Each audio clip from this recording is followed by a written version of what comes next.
नमस्कार दोस्तों, आप देख रहे हैं आहट एक अनहोनी की, आपके दोस्त कश्यप के साथ। दोस्तों, आज की हमारी कहानी का शीर्षक है वो भयानक रेल यात्रा।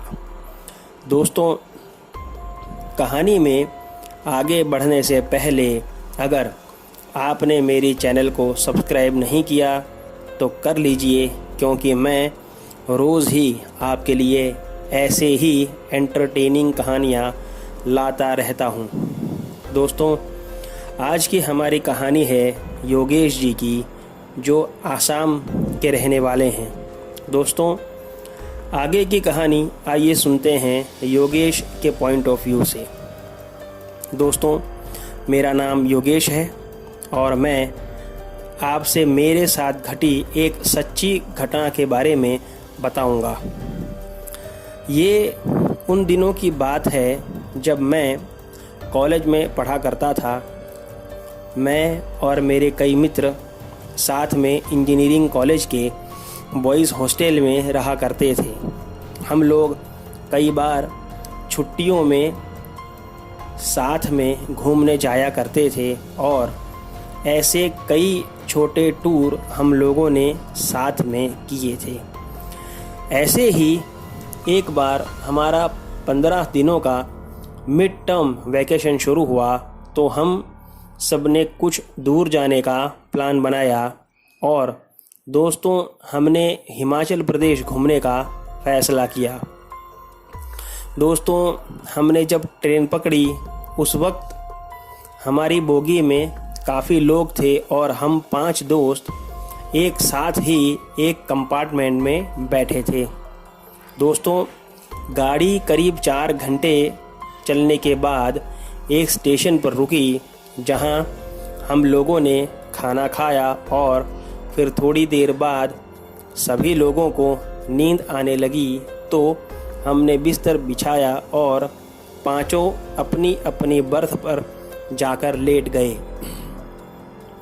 दोस्तों, गाड़ी काफ़ी तेज़ी से चल रही थी और उसकी वजह से ठंडी हवा में कब सभी लोगों को नींद लग गई ये पता ही नहीं चला। अचानक से गर्मी बढ़ने की वजह से सभी लोगों की आंख लगभग साथ में ही खुली और हमने देखा कि घने जंगल के बीच में पहाड़ियों में हमारी गाड़ी रुक गई है। बोगी की सारी लाइट्स बंद थी और पंखा भी नहीं चल रहा था। हम सभी दोस्त अपनी बर्थ से उठकर नीचे उतरे और अपने अपने मोबाइल्स की टॉर्च चालू करने पर पता चला कि सिर्फ हम 5 ही लोग कंपार्टमेंट में थे और पूरी बोगी खाली थी। हम लोगों को बड़ा आश्चर्य हुआ कि ऐसे कैसे हो सकता है और हम लोगों ने सारी बोगी में इधर उधर जाकर के देखा कि शायद कोई हो, लेकिन बोगी में सच में कोई नहीं था। यह देखकर हम लोगों को थोड़ा डर भी लगा कि सारे लोग अचानक से कहाँ चले गए। तभी अचानक से बाहर से किसी के ज़ोर से चिल्लाने की आवाज़ सुनाई दी और वह आवाज़ इतनी खतरनाक थी कि हम सभी लोग कांप गए और सहम गए कि ये क्या था और मन में कई तरह के विचार आने लगे। बोगी एकदम से अंधेरे में थी, कोई भी आसपास था नहीं और अचानक से ऐसी भयानक आवाज़। तभी मेरे दोस्त तरुण ने कहा कि चलो नीचे चलकर देखते हैं, लेकिन सिद्धार्थ ने मना कर दिया, कह के कि पता नहीं ये सभी लोग नीचे जाकर के ही वापस ना आए हों और अगर हम भी गए और कुछ हो गया तो।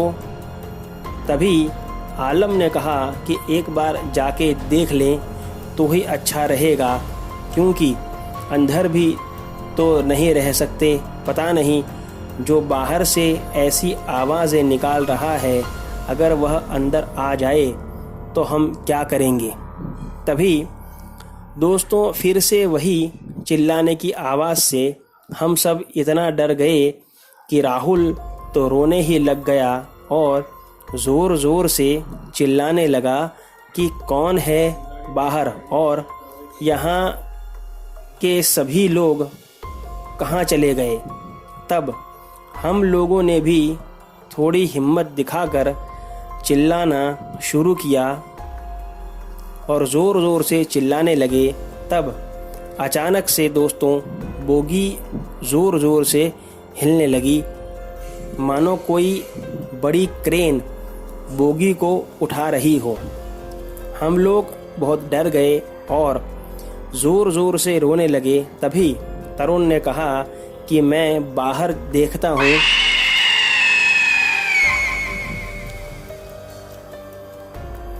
कि क्या है और अगर मुझे कुछ हो जाए तो तुम लोग नीचे मत आना और दरवाज़ा मत खोलना। तभी हमें लगा कि क्या दरवाज़े अभी भी बंद हैं और हम सभी लोग एक तरफ दौड़े दरवाज़े देखने के लिए कि दरवाज़े खुले हैं या बंद हैं। और हमने देखा कि उस तरफ के दोनों दरवाज़े खुले थे और हमने तुरंत दोनों दरवाज़े बंद कर दिए और दूसरी तरफ दौड़कर हमने वहाँ भी वही किया। अपने दूसरी तरफ के दोनों दरवाज़े बंद कर दिए और एक तरफ जाके खड़े हो गए। दोस्तों हम कुछ भी सोच नहीं पा रहे थे कि आखिर हम करें तो क्या करें और अपने आप को बचाएं कैसे। दोस्तों तभी अचानक से बोगी की लाइट्स चालू हो गई और बोगी के सभी पैसेंजर भी बोगी में ही थे और वह सभी लोग हमारे ऊपर गुस्सा कर रहे थे कि क्या तुम सभी लोग पागल हो, क्या हल्ला मचा रखा है तुम लोगों ने पिछले आधे घंटे से। कभी चिल्ला के यहाँ भागते हो और कभी चिल्ला के वहाँ भागते हो और चालू ट्रेन को बंद बता रहे हो तो कभी लाइट्स नहीं है ऐसा चिल्ला रहे हो। हम सब लोग क्या तुम्हें दिखाई नहीं दे रहे? कौन मर रहा है, कौन किसे मार रहा है, क्या हो गया है तुम लोगों को। दोस्तों यात्रियों को बोगी में देखकर और लाइट्स चालू देखकर हम सभी दोस्त जितना खुश थे उससे भी ज़्यादा हम हैरान थे कि यह क्या हो रहा है हमारे साथ। क्या सभी को एक ही सपना आ सकता है?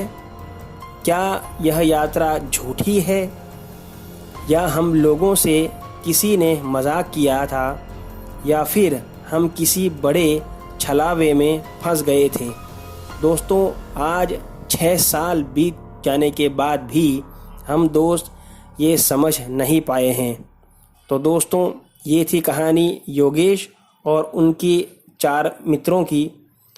आपको ये कहानी कैसी लगी मुझे कमेंट बॉक्स में लिख करके ज़रूर बताइएगा और चैनल को शेयर और सब्सक्राइब करना ना भूलें।